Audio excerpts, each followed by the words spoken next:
What I'm about to lay down right here is very, very troubling, especially for those of us who, in one way or the other, contributed towards the Buhari electoral success in 2015. Now, for me in particular, one of the main reasons why I fought so hard against Goodluck Jonathan was because of my brothers in Borno.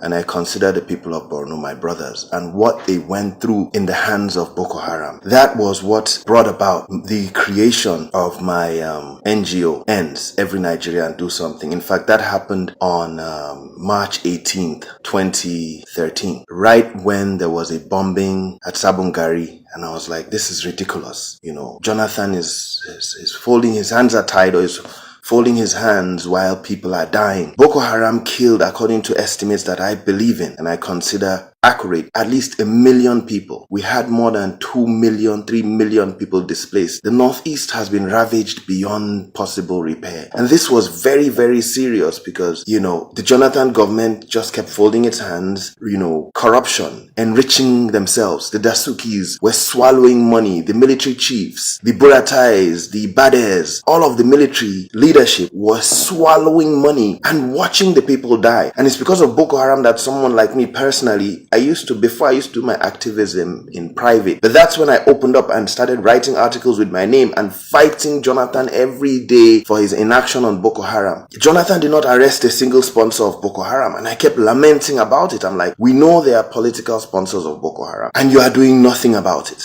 Now, it's due to this amount of advocacy that I was influential in bringing in the Buhari government, so much so that I was one of the few people, about 300, who were invited on Buhari's side for Buhari's inauguration. And I was happy at that time. I said, we are going to get a government that at last is going to tackle Boko Haram, at last is going to expose the sponsors of Boko Haram. Now, what I'm saying in this video, if you have a weak mind, just stop listening to it, because this is very, very serious stuff that I'm laying down in this video. Very, very serious stuff for the conscientious, the God-fearing, and the people who want true progress for Nigeria. So, like I was saying, Buhari comes in and I was happy. I said, at last we are going to deal with the people who paid and sponsored for the deaths of our people, of my brothers. It's 2 years later. Buhari has not, just like Jonathan, arrested a single sponsor of Boko Haram. Not one. I'm not talking about corruption. In corruption is the same thing. He has not locked up a single person on corruption. I'm talking about terrorism now. Not one political sponsor of Boko Haram has been arrested. Now, Dasuki, who we all fought against and who we were glad that the Buhari government was coming in to deal with and sentence for robbing money for the whole conspiracy with all the other people in the Jonathan government, robbing money. I said this, and go and you can check archives. I've said this long ago, that Buhari will never, never lock up Dasuki. Mark my words. Buhari will never lock up the most treacherous person in Nigeria's history today, which we all believe and which the Buhari themselves have presented, Dasuki. Buhari will never lock up Dasuki, in spite of the damage and destruction that he did to our brothers and sisters in the Northeast, in spite of him nearly destroying our country completely. And why is it that Buhari would not lock up Dasuki? The reason is very simple. There are certain secrets that Dasuki knows that Buhari cannot afford Dasuki to release. Dasuki is holding Buhari because this is the cabal. This is the cabal network. They are all connected. Invariably, Buhari is protecting certain people involved in corruption who Dasuki would expose, and protecting sponsors of Boko Haram. Now, there's an article I noticed in Daily Post, and I'll put all the sources to this thing up here. It was released July 21st, 2015. Name of the article is DSS versus Dasuki. Court process may lead to revelations on Boko Haram, APC, PDP. The minute I saw the article, I knew Dasuki implanted it in Daily Post, and I advise all of you to go and read it. Within the article, certain things were said, and the minute I saw that article, I knew that there was more to this Boko Haram, and that was the minute I knew that Buhari would never lock him up. And if you keep watching the case as it unfolds, they never bring Dasuki to court. They just don't bring him to court. They lock him up in house arrest till Buhari finishes his term. They are never going to bring him to court. They are never going to prosecute him. And this is why the minute I read this in that article, I knew something shady about Boko Haram. And we should be afraid if we have have a government that protects sponsors of Boko Haram. Jonathan Buhari is the same thing. We should be very, very scared, and we should pray to God to save us and deliver us, because considering the amount of death, considering the amount of pain, the amount of suffering, our fellow brothers and sisters who have been raped, and elements of our government or the head of our government protects sponsors and supporters of Boko Haram. Now, this was the comment in the article. The article reads, prominent northern Nigerians are pleading with embattled former National Security Advisor Sambo Dasuki not to go to court in the face of harassment he's facing from DSS. Speaking to Daily Post, a source said that the treatment method of Dasuki was subject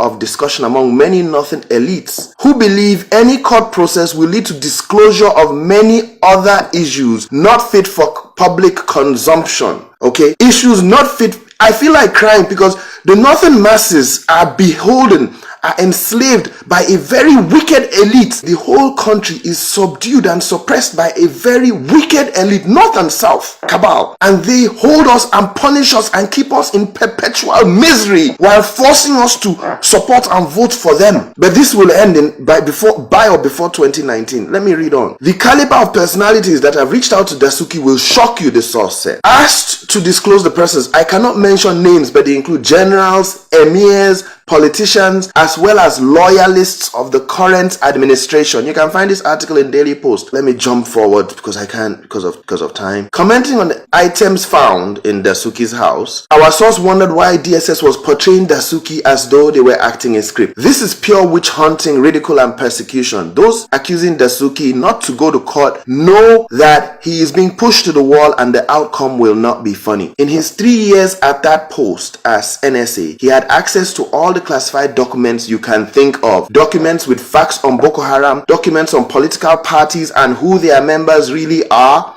We are talking about damning revelations. Dasuki had access to list of questionable characters who funded these parties. He had access to list of those indicted for corruption and other serious charges over the years, among others. Imagine if it divulges such to the whole world. Those who have fired the first salvo should not get too comfortable. No one is saying the man should be beyond probe, but blah blah blah. The source disclosed that NSA's father, Ibrahim Dasuki, is prevailing on his son not to press charges. This is the kind of damning information that Dasuki threatens this government with, that he has in his possession, that any NSA has. And this is why we as Nigerian people are watching. The people who killed our people, the people who sponsored Boko Haram, are being let off the hook. And I'm going to give you the examples of it that are happening right now. Remember the case of Senator Ndume? Senator Ndume was caught, according to the evidence by the prosecution, text messages carrying threats from Boko Haram to Adoke, AGF Adoke at the time. And guess what Buhari did in that court case? Buhari tossed that court case. You can go to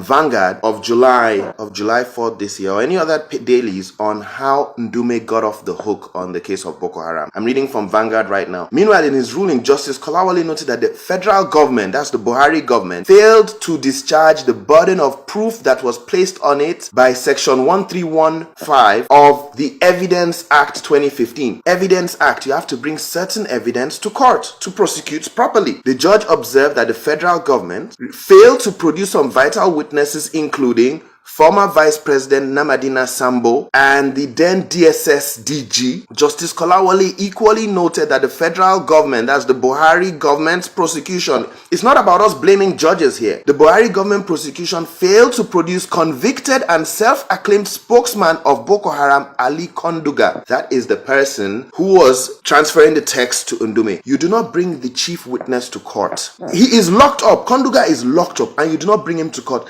That is intentionally. That is a betrayal of trust. That is treasonable. That is intentionally tossing the case on Ndume to allow someone alleged to be a sponsor of Boko Haram to walk free. This is the kind of thing that we are having, and anybody who has the fear of God in his heart is going to be very perturbed about these kind of things, because death, when it comes to death, our poor innocent people in Borno dying, and people are letting them off the hook by not bringing witnesses in jail to court.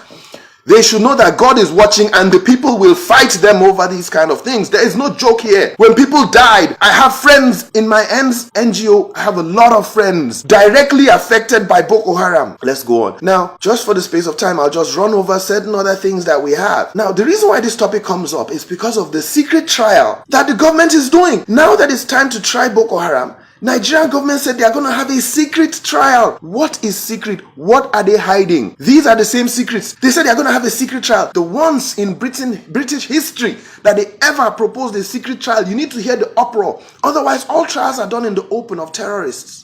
Why is Nigeria having a secret trial? What secrets are they hiding? The Buhari government are hiding the sponsors of Boko Haram, the politicians in their government, in APC, PDP, this all one. They are hiding these people from us. Do we not fear God? Are we not afraid of lives lost that we are allowing them? Nigeria should be up in protest against a secret trial. This is, go and look in the dailies. Buhari government said they are having a secret trial for Boko Haram suspects upon all we have gone through. This is the extent to which the court ruled for Buhari to release the names of looters. Buhari government has failed to release. They are in contempt of court. They have failed to AGF. Malami said, I will release the names one by one. They are not releasing the names of looters who stole our money and killed us. Now, the court, now again, trial for Boko Haram. They want to do it in secret to cover up the links to people, cabal, who sponsor this terror that destroyed farming, caused starvation in Nigeria. How can we progress if we continue to tolerate stuff like this from this cabal, this singular cabal that has held Nigeria down since 1960? So you can look for that. Just Google it and see secret trial for Boko Haram suspects. It's the same Buhari who celebrates Bamanga Tukur. This is it in